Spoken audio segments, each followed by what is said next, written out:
अस्सलाम वालेकुम।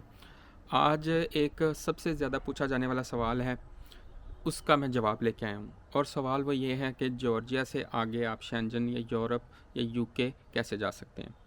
तो एक मेरी ऑब्ज़र्वेशन है और वो ये है कि सबसे ज़्यादा सिवाय एमबीबीएस के स्टूडेंट्स के, जितने भी स्टूडेंट्स आ रहे हैं किसी भी डिग्री के लिए या किसी भी चीज़ के लिए, किसी भी वीज़ा पर, उनकी यही एक इंटेंशन है और वो ये है कि वो जॉर्जिया से आगे शेंजन या यूरोप मूव होना चाहते हैं। तो इस सवाल का जवाब मैं आज इसलिए आपके पास लेके आया हूँ क्योंकि मुझे ये बार बार पूछा जाता है। देखो, मैं ऐसे स्टूडेंट्स से मिलता हूँ, ऐसे लोगों से मिलता हूँ जिन्हें बहुत जल्दी है, जॉर्जिया आते ही उनको नेक्स्ट फ़्लाइट पकड़नी है यूरोप की या शेंजन की। देखो, इस तरह नहीं होता।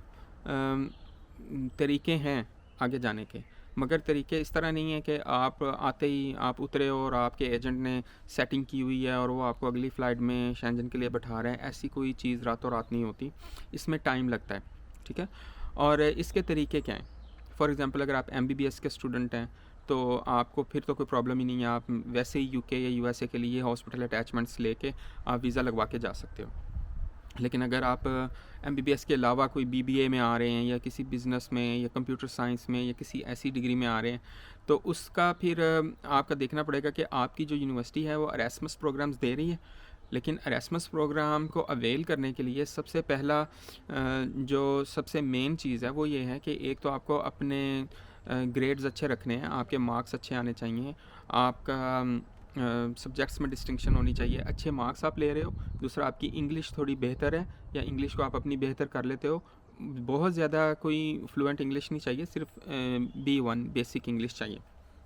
तो अगर आपकी बेसिक अच्छी इंग्लिश है, आप अच्छे तरीके से कम्युनिकेट कर पाते हो, ये 2-3 चीज़ें हैं, और आपके यूनिवर्सिटी में एरास्मस प्रोग्राम्स हैं, तो फिर आप एरास्मस प्रोग्राम के तहत आपके चांसेस हैं 1 साल बाद, ठीक है, आते साथ नहीं, 1 साल बाद आपके चांसेस हैं कि आप थ्रू प्रॉपर चैनल आप शेंजन जा पाओगे, या आप अगर यूके के साथ एरास्मस प्रोग्राम्स हैं तो आप वहाँ जा पाओगे। इसके अलावा कोई ऐसा बंदा जिसकी इंग्लिश भी अच्छी नहीं है और उसके मार्क्स भी कुछ अच्छे नहीं आ रहे, तो उसके लिए जो तीसरा रास्ता है वो ये है कि आप आएँ, आप अपना बैंक अकाउंट खुलवाएँ, आप 6 महीने स्टडी करें, अपनी फ़ीस टाइमली पे करें यूनिवर्सिटी को, अपने बैंक स्टेटमेंट को आप स्ट्रेट फॉरवर्ड रखें, उसमें आपकी मशकूक ट्रांजैक्शंस नहीं होनी चाहिए, ठीक है। एक फेयर जो आपकी बैंक स्टेटमेंट है वो होनी चाहिए। इस पे मैं इसलिए एम्फसाइज़ कर रहा हूँ क्योंकि bank statement is the most important document.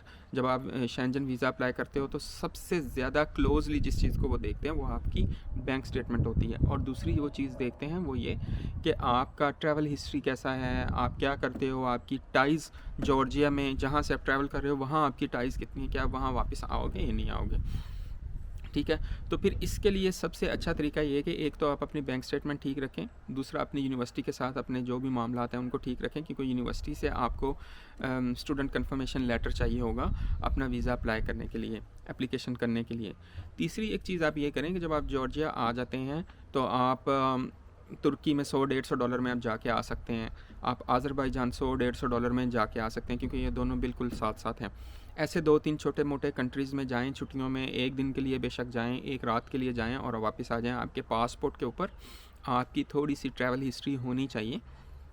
तो जब आपकी एक मुनासिब ट्रैवल हिस्ट्री होगी, आपका यूनिवर्सिटी के साथ मामलात गड़बड़ नहीं होंगे, आपको 6 महीने हो चुके होंगे, आपकी बैंक स्टेटमेंट एक अच्छी नाइस बैंक स्टेटमेंट बन चुकी होगी, तो उस वक्त अपने ये सारा पेपर वर्क आप अप्लाई करेंगे।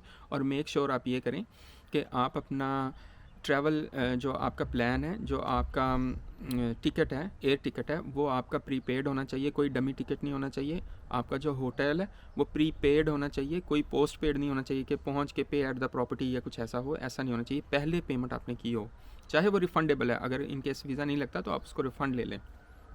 ये 2 चीज़ें आपकी प्रीपेड होनी चाहिए, आपकी इंश्योरेंस पेड होनी चाहिए, ठीक है। और जिस कंट्री में आप वीज़ा अप्लाई कर रहे हैं, फॉर एग्जांपल फ्रांस का कर रहे हैं, आप डिज़नीलैंड जा रहे हैं, कहीं जा रहे हैं या नहीं भी जा रहे, तो आप जो एक प्लान बना रहे हो ना, उस प्लान में जब आप अपना कवर लेटर बनाओगे तो उसमें आप बताते हो कि मैं यहाँ यहाँ यहाँ जाऊँगा, तो कोई 2-3 टिकट्स भी बाय कर लोगे 10-10 20-20 यूरो के, ताकि उनको और ज़्यादा लेजिटिमेट लगे आपका टूर।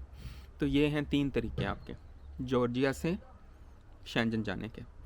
तो अगर आपका इससे रिलेटेड कोई भी और सवाल है, आप मुझे ज़रूर कमेंट करें या आप मेरे इंस्टाग्राम पे आ जाएं। ठीक है? तो ये थी आज की वीडियो। आप अपना बहुत सारा ख्याल रखिए। Thank you very much.